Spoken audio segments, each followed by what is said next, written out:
That's Nick. And that's Joseph. And today we're here to talk about Sirāt, the fourth feature directed by Óliver Laxe, which premiered in competition at the 2025 Cannes Film Festival, where it picked up the jury prize. Notably, it is also Spain's official submission in the category of Best International Feature. Neon is releasing it theatrically in limited release November 14th, 2025.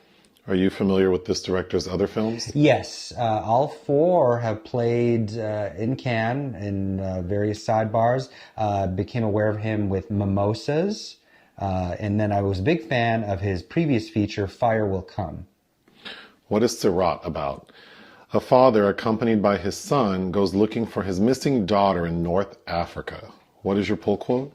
Only the penitent man shall pass in Óliver Laxe's continuously surprising rave party road trip Sirāt, an existential odyssey in a crumbling world where hope still exists for those who can find themselves. Mine. Óliver Laxe takes us on a magically tragic and transcendent journey through loss, ritual, and the meaning of family.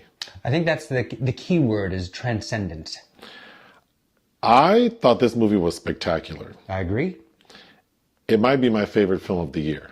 It was certainly my favorite film at Cannes. I was hoping this would have won the top prize, the Palme d'Or, but yeah, it'll definitely be in my top 10. I think that a person should go in completely blind.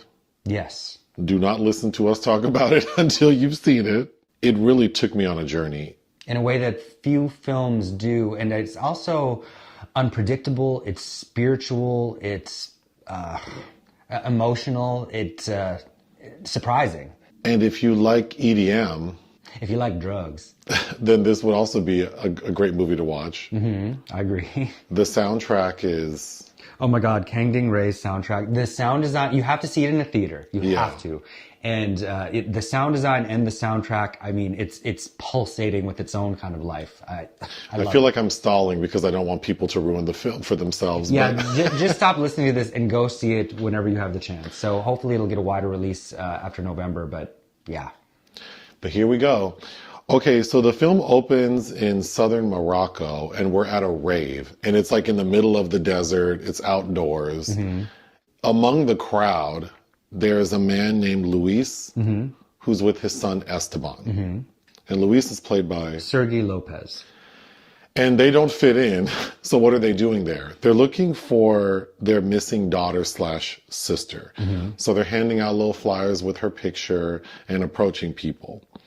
But they come across one group in particular. Everyone seems nice, like they're acknowledging them and saying, sorry, we haven't seen her.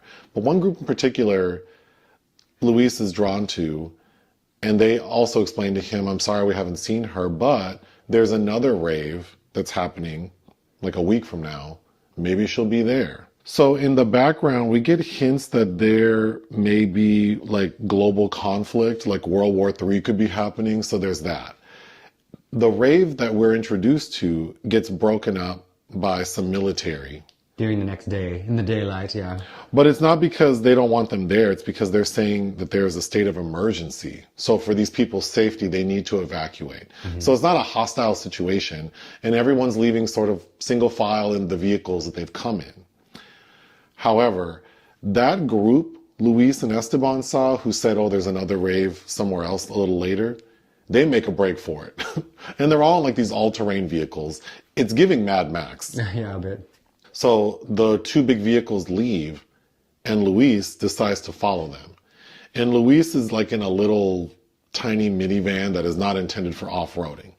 So he follows these people and they say, listen, we empathize with you, but like your vehicle won't even make it.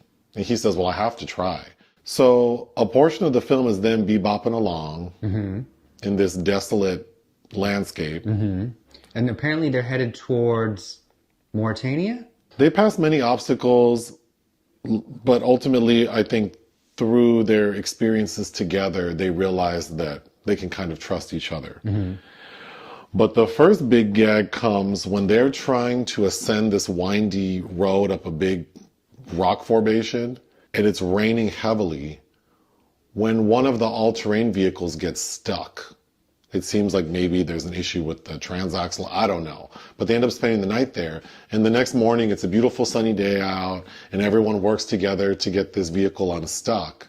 And they're successful. But while that's happening, Esteban and his little dog Pippa are kind of playing too close to the ledge. Thankfully, Luis says, hey, get your ass in the car before you fall. So Esteban gets in the car with the dog. And for anyone who drives a manual transmission, you know how easy it is to knock that thing out of gear. And if the brake's not on, it rolls. And that's what Esteban does. The car rolls and flies off the cliff. Presumed dead. But also they don't have enough resources to try to back down the rock formation. So they decide to move forward with the idea that they're going to get help. But of course, it's very hard for the dad. He seems to be in a really bad state. So the group he's with decide to have a little mini rave. This is after some time spent traveling. He spends a night like wandering lost in the desert as well. Yeah, it's almost like he wanted to walk into the ocean and kill himself. He just walks into the desert, and then we cut to him having passed out. But his newfound friends go to get him and give him water and bring him back to the vehicle. So they throw this little mini rave and they give him, I don't know what it was, but maybe ayahuasca, some sort of psychotropic, hallucinogenic thing to maybe help him move past his grief. And it seems like it might be working. Everyone's having a good time. And the main lady, her character's name is Jade. The music is so well done. And you know what I love the most is everyone in the initial rave scene, and even with these people later on dancing, they're moving to the beat of the music that we're hearing. So Jade is going off and she's like, pump that shit up, pump it up. And then at one point she goes, blow it up, talking about the speakers. And then we realize that they're in a landmine field. Yeah, she literally explodes. And this lady explodes right in front of us. Then her friend, I guess her partner, goes to get her. He blows up.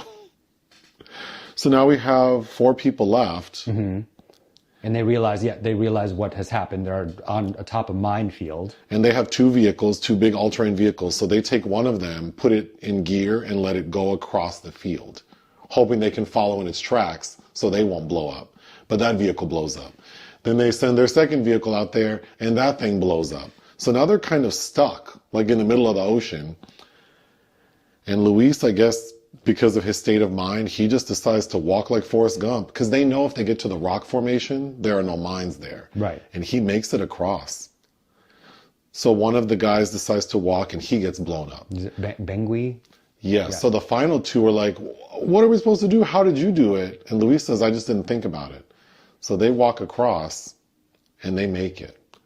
So now it's just the 3 of them out here with no provisions. And a dog. They had a dog as well. And a dog.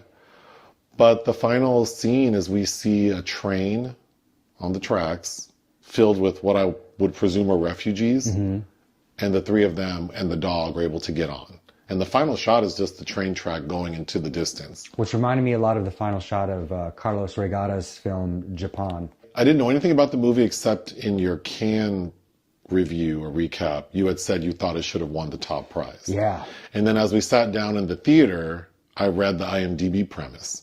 So I thought we were going to watch some sort of thriller about this father finding out what happened to his daughter. And I asked you at a point early on, are they going to find her? And you were like, they don't even get that far. Yeah. Yeah, oh my God, the cinematography. Mauro Herce, who also, if you like the cinematography, check out his work on Lisandro Alonso's Eureka. The desert landscape, the nighttime shots, especially when we see the vehicles driving, just looks so ethereal. Well, you brought up we're in the desert, but you brought up ocean several times. Those vehicles felt like you're watching large ships beasts, whales, kind of floating through this landscape like they belong there. Yeah. Again, the music feels like a main character. It certainly is. It reminded me of so many things because clearly there's a strong existential component to this, as is with the director's previous works. I would say this is definitely his most accessible and straightforward. But it was giving me if Gaspar Noé had directed Joseph Conrad's Heart of Darkness, which Coppola's version, Apocalypse Now. It felt very much like that. I also thought of Tarkovsky's The Zone quite a few times, Lynch's Lost Highway, and then a lot of Greek mythology, which I think we should bring up Orpheus and Eurydice again when we talk about the kid's death scene. And Paul Schrader's Hardcore, which is about George C. Scott going into this sexual demimonde to find his drug-addled prostitute daughter and rescue her. So the main characters, so the people who are in the two vehicles who assist Luis and Esteban, I'm assuming those aren't professional actors. No, I think they're basically playing versions of themselves. López is the main draw, who many people should recognize from, he's Spanish, but he's in a lot of French language cinema. He might be best remembered for Pan's Labyrinth. Is he the one with the missing leg? No, the father, Sergi López. Oh, no, but I meant the other people, like the ravers. Yes. I'm assuming they're not professional actors. No, I don't believe so. But I thought they did a really good job. I agree. It all felt very natural. Well, yeah, because you have a lot, I mean, there's a lot of missing teeth, hands, feet. Yep. Mm-hmm. It felt very real. They appear to be people that have lived lives, for sure. Yeah. So the initial trek from the rave to go to the next one, it's clear that Luis's little vehicle is not going to make it. Mm-hmm. So he gets stuck, and one of the guys is like, well, I can make it so your car can get through. And so they rip off the bumper. But at a point, Luis says, I'm so stupid. And I thought that was an interesting line for him to say. Like, I like that we don't know much about anything. Mm-hmm. We kind of know that there's this sort of global incident that's occurring. It could be that because we're in this desert landscape, it feels dystopian, mm-hmm. but it might not be. I mean, it might be just like modern day. We just happen to be in this location. Well, because the little bits of dialogue that we do get, one character, I believe it's Bigui, says, is this the end of the world? Because they're driving through a torrential downpour and it seems difficult to get around. And somebody said, somebody else says the world's been ending for a long time. But we also don't know anything about the daughter. No, we learn that she is an adult, so she hasn't disappeared. She's going on. She's pursuing her own journey through her own volition. We see pictures of her which are interesting. Yeah, because looking at the pictures, I thought, oh, is she maybe like non-binary or trans? And then I started thinking, I wonder if maybe she sort of abandoned her family because they didn't accept her, and maybe the father feels guilty that he pushed his child away. I kind of like that I had to sort of imagine what got them in this position. So at the point when he says, I'm so bloody stupid, it had a lot of impact because I didn't know why. Whatever happened to get him in this situation must have been extreme. I agree. And his younger son also, but it also feels like it's imperative that we find my sister. I know she'll be happy to see us, but it seems like there's an ellipsis there. I think it's notable that the way we see the pictures is going backwards through his phone history. Oh, yeah. And I think this is a film about moving forward. It's about not looking back. And because the scene where Esteban dies, rolling backward, this journey, the impetus for this journey for Luis was really chasing the past, is going backwards, and we can't do that. So I think the finale where he says, I just wasn't thinking, I just went forward, that is how we should be living life. And I also think that I think it's really rich in very subtle subtext because, these people have these boom boxes, these that they're carrying around with them throughout the desert, and that's what they're, playing their music on. But this equipment sometimes, gets overused, it falls apart. In Jade, there's one really interesting scene where Jade is trying to repair a speaker. Mm-hmm. And Luis comes inside and she says, it never quite sounds the same. And she's asking to feel it. And she's like, but it sounds different than everything else. It's kind of broken, kind of like us, like humans. And you never know the last sound it's going to make. And I think that is the same thing with us, with these bodies. We don't know when our last day is. We don't know when our last step forward that we're going to be able to make is the situation that they end up in. And I don't know. I just find all of that really fascinating in the messaging about you just have to keep moving forward. Yeah. While it is a tragic story, I do feel it has a lot of life to it. Mm-hmm. because in addition to how the story takes us in different directions and the music, I do think there's some humor in it. Mm-hmm. Yeah. Because one of the guys in the little smaller group, we realize he has a mohawk. Mm-hmm. But then we find out at a point that it's a toupee because he's bald. That's a funny moment. At one point, Pippa, Esteban's dog, the kid, his dog goes missing. So everyone's like trying to find the dog. And then we realize that, the dog ate shit from one of the guys who had taken LSD. Had been partying with LSD the night before. So the dog is just high when they find it. This dog's tripping, yeah. But the way they explain it and how it's maybe not the first time this has happened was funny. Then another character is missing a leg. And at one point, he's doing like a puppet show. And I couldn't tell what that was because it looked like he had some kind of meat that he was puppeteering. Mm-hmm. It takes a second to realize, that's his nub. Mm-hmm. And he's playing music with it. And so there is enough to keep it from being so sad.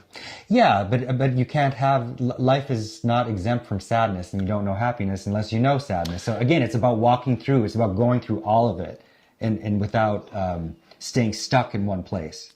At the beginning of the film, when we're at the rave, I thought that this feels like Bill Hader's character Stefan on SNL, when he would describe a party, like it's New York's hottest nightclub where 3 midgets make cotton candy on top of an elephant.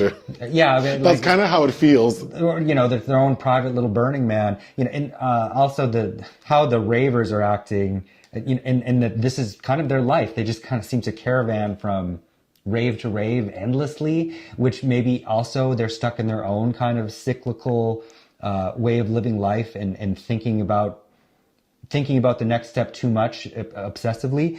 But I was thinking of one of my favorite Velvet Underground songs. Like they kind of exemplify all tomorrow's parties because that's all that really seems to define their lives. But it also is about chosen family. Yeah, which I found surprising because the very little bit we get to know about some of these other characters, the ravers, are that they have chosen to be together and they are committed to one another. They're their own little family.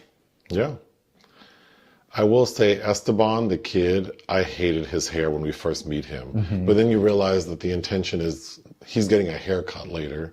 So I'm assuming that was a wig he was wearing. But his hair looks so much better when he gets the haircut. Yeah, Steffi kind of braids his. I also couldn't help but think, what do you think those vehicles smelled like? Oh, terrible.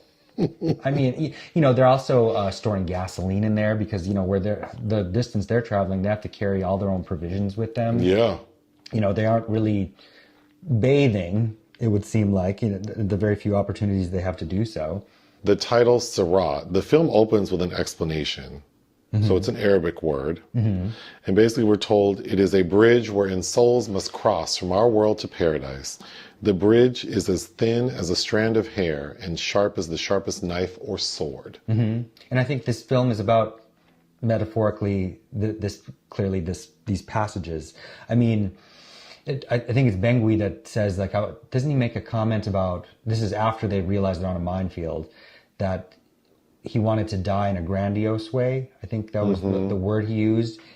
But even in talking about how Jade dies, for instance, that's a grandiose way, but actually being there and experience it feels, something much more smaller and tragic. But that is a transcendent moment. It's a shocking moment because I remember the first time that I watched this film, I thought that they were hallucinating this, that hadn't really happened. Like the music video for Florence and the Machine's Dog Days Are Over.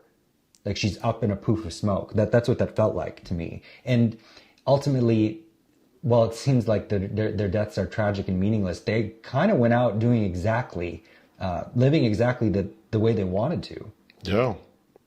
What would you give Sirāt? 4.5. I think this is an amazing film. I would give it 4.5 out of 5. Join us on Patreon and listen to our podcast. Bye.